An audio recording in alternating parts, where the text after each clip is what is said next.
Hello students, आज मैं फिर से नया वीडियो लेकर आई हूँ। क्लास 11th का बिजनेस स्टडीज़ के फर्स्ट चैप्टर का अगला टॉपिक अब हम इस वीडियो में पढ़ेंगे। पढ़ाई शुरू करने के पहले सुश्री क्लासेस में आप आकर कैसा महसूस कर रहे हैं, यानी आकर यानी जुड़कर आपको कैसा लग रहा है, कुछ कमेंट्स करिए। सब्सक्राइब नहीं किया हो तो सब्सक्राइब करिए, लाइक करिए और अपने दोस्तों से शेयर करिए। चलिए तो आज हम अगला टॉपिक देखते हैं 11th क्लास के बिजनेस स्टडीज का।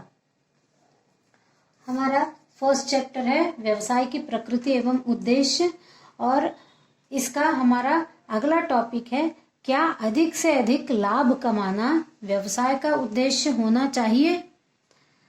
तो इसके लिए बहुत सारे जो ये है विद्वान, उन्होंने पक्ष और विपक्ष में अपना तर्क दिया हुआ है। पक्ष में जो कहते हैं वो यानी क्या अधिक लाभ कमाना चाहिए, तो जो हाँ बोलते हैं उन्होंने ये तर्क दिए हैं, और जो नहीं बोलते हैं कि नहीं ज्यादा से ज्यादा लाभ कमाना चाहिए, उनके ये तर्क हैं। तो आज हम देखते हैं कि पक्ष में तर्क में पहला है अधिक से अधिक लाभ अधिक प्रतिष्ठा, यानी व्यवसाय प्रतिष्ठित होता है, अधिक से अधिक लाभ होगा तो व्यवसाय भी अधिक से अधिक प्रतिष्ठा प्राप्त करेगा। क्योंकि ज्यादा लाभ होगा तो वो जो व्यवसायी हैं वो व्यवसायी क्या कर पाएंगे, और नई नई तकनीकों का विकास करके और अच्छी से लाभ कमाकर वो अपने तकनीक, ज्ञान और कार्य करने की प्रणालियों में परिवर्तन करके प्रतिष्ठा प्राप्त कर सकते हैं। फिर है संस्था का अस्तित्व स्थिर रहता है। यदि अधिक लाभ कमाया जाता है तो संस्था का अस्तित्व यानी वो व्यवसाय बाजार में रहना, ये अस्तित्व है उसका रहना। तो यदि वो ज्यादा लाभ कमाता है तो उसका अस्तित्व स्थिर रहता है, उस व्यवसाय की इंडस्ट्री में उसका अस्तित्व स्थिर रहता है। फिर अधिक सफलता का मापदंड, यानी सफलता कितनी मिली है, किसी भी व्यवसाय को अधिक सफलता मिली है या कम सफलता मिली है, इसका मापदंड यानी इसको नापने के लिए उसको कितना लाभ हुआ है, ये बात जानना आवश्यक है। यदि उसको निरंतर लाभ पर लाभ होता जा रहा है, इसका मतलब वो व्यवसाय अच्छा सफल है। फिर विकास हेतु आवश्यक, यानी किसी भी व्यवसाय का विकास होना चाहिए। ऐसा ना हो कि आज भी वो एक समान उतनी ही वस्तुएं बना रहे हैं जितनी वस्तुएं वो पहले बनाया करता था, तो उसका कोई विकास नहीं हुआ है। यदि पहले मान लो किसी इंडस्ट्री ने 10 कार्टून भरकर सामान बनाया होगा और आज उसकी स्थिति है कि वो 10,000 कार्टून बना रहा है, तो ये विकास कहलाता है। इसके लिए लाभ आवश्यक है। फिर लाभों के पुनर्विनियोग हेतु, यानी जब लाभ होता है तो व्यवसाय में उसी लाभ को फिर लगाकर व्यवसाय को बढ़ाया जाता है। तो जब व्यवसाय को बढ़ाना हो यानी पुनर्विनियोग करना हो, यानी लाभ उसी व्यवसाय में लगाना हो, तो लाभों की आवश्यकता होगी, तभी वो उसी व्यवसाय में और अधिक मात्रा में सामान बनाने लगेगा। फिर व्यवसायी व कर्मचारी को प्रेरणा, लाभ जब ज्यादा मिलने लगता है तो व्यवसायी यानी जिसका व्यवसाय है और वहां पर कार्य करने वाले कर्मचारी, दोनों को ही प्रेरणा मिलती है और अच्छा काम करने की और अच्छा लाभ के लिए काम करने की। फिर भावी अनिश्चितताओं के लिए, तो ये तो सही बात है कि भावी अनिश्चितताएं यानी आगे क्या होने वाला है उसको नहीं पता, उसका व्यवसाय और अच्छा चलेगा कि बिल्कुल बैठ जाएगा। यदि उसका व्यवसाय बिल्कुल बैठ जाता है तो भी तो उसको अपने कर्मचारियों को कुछ न कुछ देना पड़ेगा, घर के लिए भी कुछ न कुछ आवश्यकताएं होंगी। तो भविष्य की अनिश्चितताओं को देखते हुए भी लाभ कमाना आवश्यक है। जैसे अभी लॉकडाउन में सारी दुकानें बंद हो गई थी, सारे काम ठप्प हो गए थे, तो यदि पहले से कुछ लाभ कमा कर न रखा हो तो फिर इस प्रकार की अनिश्चितताओं में जीवन निर्वाह करना मुश्किल हो जाता है। फिर विनियोजकों को अधिक लाभांश, विनियोजक यानी जो दूसरे के व्यवसाय में पैसा लगाते हैं, उनका पैसा लाभ अधिक होगा तो उनको उनका पैसा बहुत अच्छे लाभ के साथ वापस किया जा सकेगा। और जब वो विनियोजकों को लाभ मिलेगा तब वो बार बार उस उद्योग में पैसा लगाना चाहेंगे। फिर पूंजी निर्माण को प्रोत्साहन, यानी अधिक लाभ होता है तो पूंजी अधिक निर्मित होती। पूंजी निर्मित कैसे होती है? लाभ के माध्यम से। तो जैसे ज्यादा लाभ होता जाएगा वैसे वैसे पूंजी भी ज्यादा आती जाएगी। तो लाभ पूंजी को ज्यादा बनाने में प्रोत्साहन देता है। फिर शोध व विकास को प्रोत्साहन, यानी नए नए उस व्यवसाय के अंतर्गत जो भी नए शोध कार्य किए जा रहे हैं, जो नई मशीनरियों का विकास होता है, उस विकास को भी अपने व्यवसाय में लागू करने के लिए प्रोत्साहन मिलता है। अब हम देखते हैं विपक्ष में तर्क। तो विपक्ष में तर्क में पहला है, यानी जो ये मानते हैं कि अधिक से अधिक लाभ नहीं कमाना चाहिए, ऐसे लोगों के द्वारा किन बातों को कहा गया है? तो पहला है भ्रष्टाचार को प्रोत्साहन। तो यदि ज्यादा से ज्यादा लाभ कमाना एक व्यवसायी का उद्देश्य रहेगा तो भ्रष्टाचार को प्रोत्साहन मिलेगा, यानी वो अपना लाभ कमाने के लिए किसी भी वस्तु, किसी भी जगह से गलत काम करवाने के लिए भी पैसा देकर यानी भ्रष्टाचार को बढ़ावा देगा। फिर विभिन्न वर्गों का शोषण। विभिन्न वर्ग यानी बहुत सारे वर्ग काम करते हैं, जैसे बिल्कुल सफाई कर्मचारी हो गए, चपरासी के पद वाले हो गए, फिर उससे और अच्छे ऊपर वाले हो गए, फिर ऑफिसर हो गए। इन वर्गों में शोषण होने लगेगा। ज्यादा लाभ प्राप्त करने के लिए एक वर्ग, बड़ा वर्ग, दूसरे वर्ग का शोषण करने लगेगा, क्योंकि उसको अपना काम करवाना है ज्यादा से ज्यादा लाभ प्राप्त करने के लिए।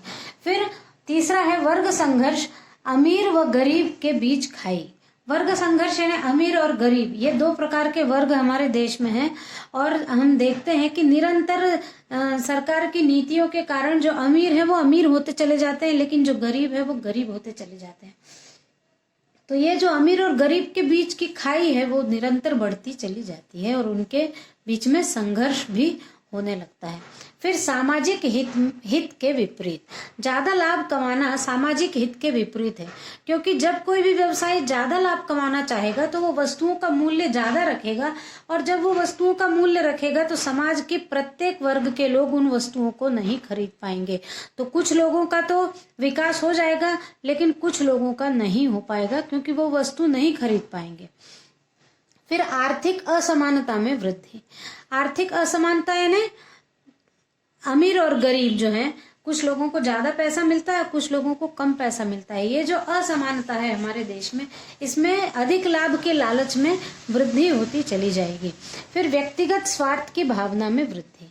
व्यक्तिगत स्वार्थ यानी यदि कम लाभ कमा कर भी किसी का घर और व्यवसाय अच्छा चल सकता हो तो भी वह ज्यादा से ज्यादा लाभ कमाने की लालच में स्वार्थ की, केवल अपना भला हो ये देखता रहेगा। बाकी कर्मचारियों को पैसा न दिया तो चलेगा, ज्यादा से ज्यादा पैसा मुझे मिले, कर्मचारियों को बोनस वेतन कुछ न मिले।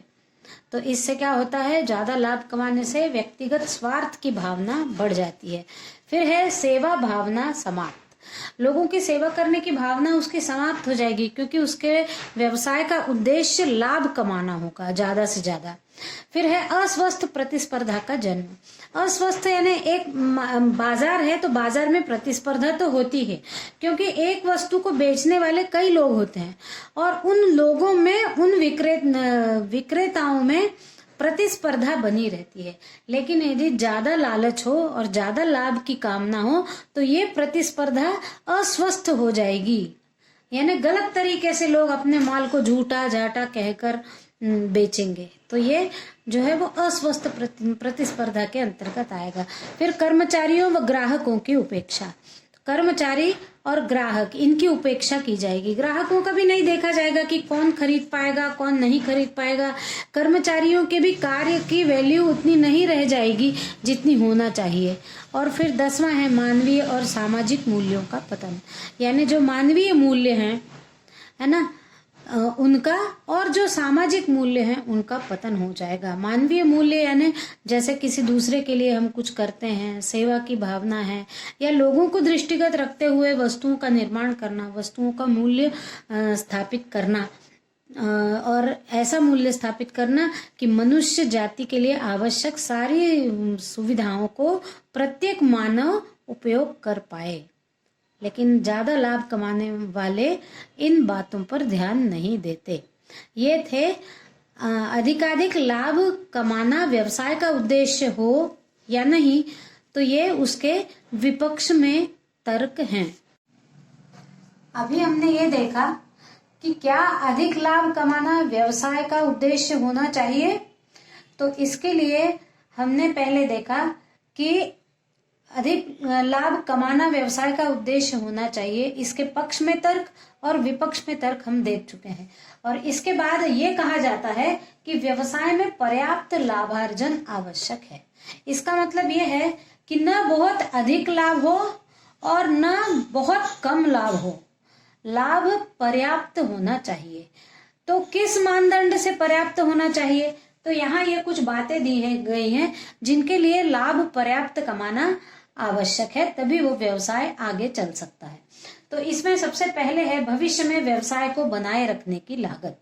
यानी यदि हमको बाजार में अपने व्यवसाय को बनाए रखना है तो कम से कम पर्याप्त लाभ लेना पड़ेगा, ताकि हम उस व्यवसाय में बने रहे। आने वाले समय में, भविष्य में हमको अपना व्यवसाय बंद ना करना पड़े, हम चालू रखें अपना व्यवसाय। इसलिए आवश्यक है कि पर्याप्त लाभ कमाया जाए। फिर है व्यवसाय का विकास और विस्तार। व्यवसाय का विकास लाभ से ही होगा और विस्तार भी लाभ से होगा। जब लाभ का रुपया हमारे पास आएगा तभी हम नई नई तकनीकों से अपने व्यवसाय का विकास करेंगे और बहुत दूर दूर तक अपने व्यवसाय का विस्तार कर पाएंगे।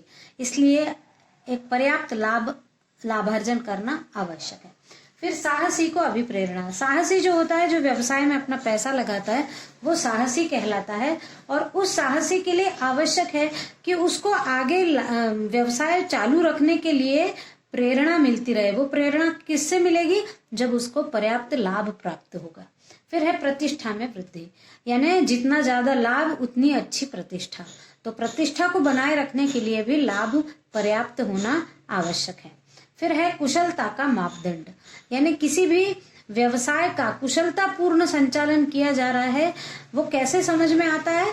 तो लाभ को देखकर। पर्याप्त लाभ यदि उसको हो रहा है तो वो व्यवसाय कुशलता पूर्वक चल रहा है। फिर है आकस्मिक अनिश्चितताओं के लिए।